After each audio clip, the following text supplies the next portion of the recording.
What about vertical circles? Well, things change a little bit when we start talking about vertical circles because we have to deal with our friend gravity.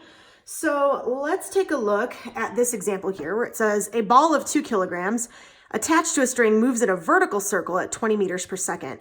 Calculate the force of tension at the top, the bottom, and the sides of the path if the length of the string is 50 centimeters.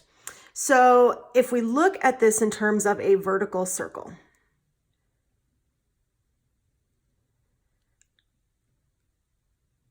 that's a really bad circle. All right, so we've got the bottom of the circle, we got the top of the circle, and we have the sides. That's what it's asking us to calculate for, right? So if we look at what forces are acting on this particular ball as it is swinging in this vertical circle, we can, sorry, let me hit mute on that. Never mind, I don't know how to do it. There we go. So I guess I do know how to do it. All right, so we're gonna take a look at this at the bottom. So I'm gonna call this point 1. We're gonna take a look at it at the sides, point 2, the top, point 3, and the other side, point 4. Newsflash, 2 and 4 are gonna be the exact same thing. So I want you guys to think about swinging maybe like a water bucket around or something like that. You remember doing that when you were little. And I want you to think about at what point that bucket felt the heaviest. Got it? If you said bottom, you were right. And here is why. So let's take a look at what's happening at point number 1. So at point 1, we have, if we've got ball on string, yes, and there it's living, we have obviously the force of tension that's providing that centripetal force. But at point 1, we also have our friend gravity kind of taking over as well. So in this case here, we have to use centripetal force to keep the ball in its position in that center-seeking spot. But we also have gravity kind of coming in because we've got to take more force to overcome the force of gravity to get this bucket to lift, or this ball to lift up to point 2. So in other words, we have the centripetal force acting. That force of tension is from the string is that centripetal force, but we also have gravity working against us basically. So that force of tension that we feel at the bottom is actually going to be equal to whatever our centripetal force is plus the force of gravity. So in that case, mg, right? Because we've got gravity working against, and we're trying to get that bucket or that ball to swing upwards. So obviously, if we think about this as 1 being the spot where it's the heaviest, the spot where we're going to feel the lightest, where you're wondering if that water is going to fall out of that bucket, is going to definitely be at point C, point number 3. So the reason why that happens is because you've now got gravity helping to bring that bucket back down to position number 4. So because you have the bucket, or you have gravity helping, in that case, we're going to reverse this equation. So in that case, we have our force of tension being equal to our force centripetal minus our force of gravity, because gravity is doing some work to help that centripetal force do its thing. So that tension doesn't need to be as strong as it's going from point 3 to point 4. Now, if we talk about points 2 and 4, in that case, we just have the force of tension being equal to the centripetal force, because that centripetal force is going to be perpendicular at this point. So gravity doesn't really play a role either here nor there at that point. So I'm now taking a look at our example. It says a ball of 2 kilograms. So we have a mass of 2 kilograms attached to a string, moves in a vertical circle at 20 meters per second. So we have a velocity. It says calculate the force of tension at the top, the bottoms, and the side if the length of the string, so our radius, is 50 centimeters. So let's take a look. First things first, we notice that our 50 centimeters is not in our friendly units. So we're going to flop that over to 0.5 as our value. So we'll take a look at, so 50 centimeters is going to be 0.5 meters. So far, so good. All right, cool. So let's take a look at this bottom. So at this very first spot, at point number 1, or at the bottom, we said that we've got the centripetal force, or that force of tension, sorry, that total force of tension on the rope is going to be at, it's not only going to be the centripetal force, but it's also going to be gravity added to it. So if we can get an mg value here, that would be 9.8 times 2 for a 2 kilogram ball. We get 19.6 newtons.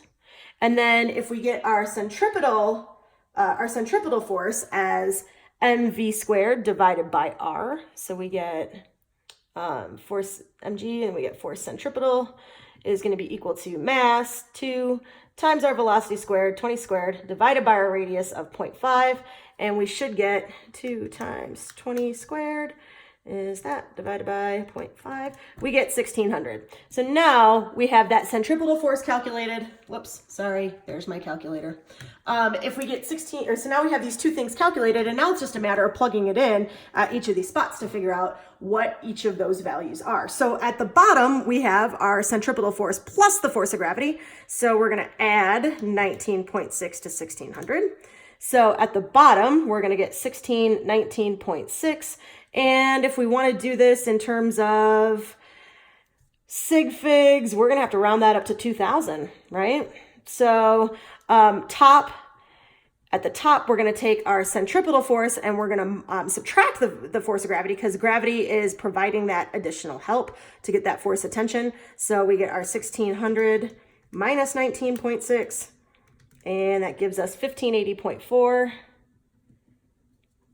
And then at the sides, all we have to account for is just that centripetal force, which is 1600 newtons, because we have that those are perpendicular at that point. So gravity is not necessarily helping or hurting at that position any longer. So that's how we take a look at vertical circles. The one thing I want to point out to you guys is that when we're doing this in terms of vertical circles, when we get to hills, things change a little bit, because when we deal with hills, we're dealing with normal forces, not with tension. So I just want you guys to hold that in your head a little bit. As we get into roller coaster problems and things of that nature, these equations don't get worked out in exactly the same way. So just be mindful of that. All right, so let's take a look at our other example where it says a 0.2 kilogram ball is attached to a 1.5 meter string. It's moving in a vertical circle. Calculate the minimum speed the ball must have in order to keep tension on the string. So we're going to kind of follow the same pattern of equations that we have here. If we want a minimum speed, basically what we're saying is we need the tension to be just above 0, right? So we're going to set our tension equal to 0 in this case, or our force of tension. You know, should it be a little bit more than that? Yes, but we're going to call it 0 to be like, hey, look, this is the absolute minimum, because once that tension hits 0, if you guys think as you're swinging that ball in that vertical path, if you get any kind of slack in that rope, the ball is going to be in a free fall situation. So looking at this, looking at these equations here, we've got a mass again of 0.2 kilograms, and we have a velocity that we're trying to figure out. We don't know what that minimum velocity is going to be. We have our tension set to 0. We have a radius of 1.5 meters.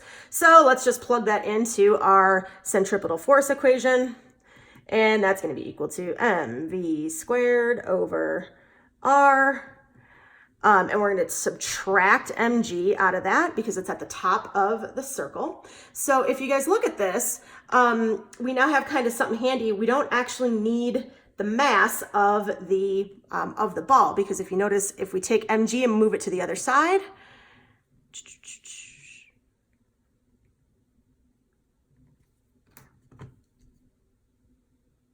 oh, whoops, this is tension. I'm like, why is this not working out right? Okay, so we have this, our centripetal force is going to be equal, or this is going to be our force of tension here, not force centripetal, that's why. So we have 0 is equal to mv squared minus mv squared over r minus mg. Let's add mg to both sides. So this value here becomes mg. So this force of tension again is equal to 0. So let me rewrite this. Mv squared over r minus mg. Let's add mg to both sides. And we get mg being equal to mv squared over r. And so now we have m's on both sides of the equations. Boom, we don't even need the mass anymore. Isn't that lovely? So that gives us, just plugging in our values, we get 9.8 is equal to v squared over r. So let's multiply by r to get that by itself. So 9.8 r, oh, our radius, sorry, 1.5. So 9.8 times 1.5. And that's equal to v squared. Let's take the square root of both sides. And we should get about 3.83 meters per second if you hammer that out on your calculator. So one last problem that we're going to go over by the time that's going to conclude our notes. Everything else is sort of practice within those same kind of scenarios. We have a car accelerating from rest uniformly 40 meters per second in 8 seconds on a circular track with a radius of 600 meters. Calculate the tangential acceleration. Guys, that is just fancy words for calculate whatever its straight line or its linear acceleration is. We have plenty of information to do that. Then it says calculate the radial acceleration. So in other words, calculate that acceleration around that circle, and then get the net acceleration. So what is everything all mishmashed together? What is that tangential acceleration in a nice little combination with that radial acceleration, and how does it all kind of come together for that net overall acceleration? So if we take a look at what this circle looks like, and here's a friendly reminder, you have a UT homework problem that is about identical to this. I don't know how much louder I can say it. Hints for the knowing and attentive. So our tangential acceleration, so let's just kind of assume that this is our car on the track. That's what this car wants to do going off on a tangent. So that becomes our tangential acceleration. And then we also want our radial acceleration. So that is what is it doing as it's accelerating around here. So we have our acceleration in the radial, and now a net. I don't know if you guys see what's kind of building here, but we have a nice little triangle that's forming. So our net acceleration is just going to be the sum of these two lines. And I don't know if you guys see this. I hope you do. I hope you should see an a squared plus a b squared equals a c squared. So we're going to use Pythagorean theorem to get this net acceleration. So I kind of encourage you to pause the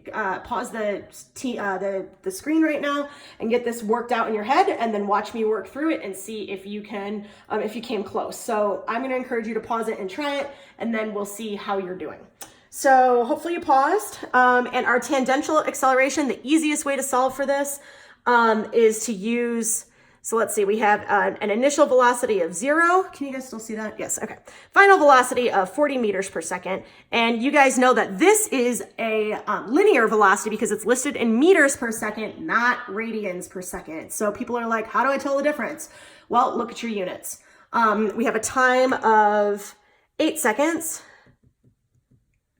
And we need to know what the acceleration is. So our acceleration becomes our question mark. Let's throw that radius on there too, because we'll use that eventually, 600 meters. Boom, done. So now we have all of our variables sort of listed along the side. Tangential acceleration is going to be pretty easy. We have our v equals u plus at. So our v is 40.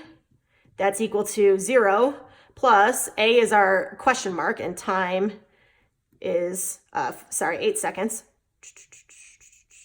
8a, my bad. So we're going to go 40 is equal to 8 times a, again, because the u goes to 0. So that leaves time, at. I just flip these around so that we have a nice, easy, squeezy algebra problem. Divide both sides by 8. That linear velocity, that linear acceleration there is 5 meters per second squared. Yes. So radial acceleration, we can use our equation a is equal to v squared over r. We haven't really visited that because we've been dealing with forces, but if you guys remember, our centripetal force equation is mv squared over r, mass times acceleration. So what's the acceleration portion of that? V squared over r. So let's just plug and chug on that. Acceleration for this guy is going to be equal to 40 squared over our radius of 600. And we should get about 2.6 meters per second squared. So what is that net overall acceleration? Well, all we have to do is plug that into Pythagorean theorem. So square root of 5 squared plus 2.6 squared. And you should come out with a net acceleration of 5.63 meters per second squared. So hopefully you guys paused that one and tried it on your own, especially after I gave you that clue of, hey, here's how you find the net. You just use Pythagorean theorem. Most of the other problems that are in your note-taking packet, we are going to go over as kind of work in class problems. We'll start talking about taking cars over hills as opposed to maybe roller coasters under loop-the-loops and things like that. We just have to be able to look at what forces are acting on that object, what forces are directing it towards the center, what's acting as the centripetal force, where is it getting help, where is help working against it, which is kind of anti-help. Where's our anti-help? And then moving on from there. If you have any questions, feel free to send me an email. Remember, detailed notes, if you're done with your detailed notes over the lecture or over the reading, if you so chose to do it, I'm not really sure why you're on this video. And then total of 3 either questions or points of confusion or a combination of both. Make sure they're good. If you feel like you really got what's going on here, please submit a 1-paragraph summary in lieu of those questions. Remember, if you're submitting that 1-paragraph summary, you are agreeing to be a peer tutor. Good luck, and I'll see you guys on Thursday.